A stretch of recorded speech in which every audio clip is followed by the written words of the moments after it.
In this episode, we are going to understand the basics of HTML tags, what is CSS, how to use the CSS styles, and what is JavaScript, what is Bootstrap, and how to use the Bootstrap.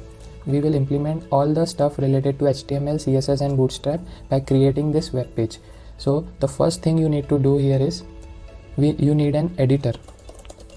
So there are many editors available on the internet for creating the web page. The first thing which you need to do is download this Visual Studio Code. I am on the Mac system. You can download it for the Windows OS also. So download this and install this Visual Studio Code to begin your journey in the web development.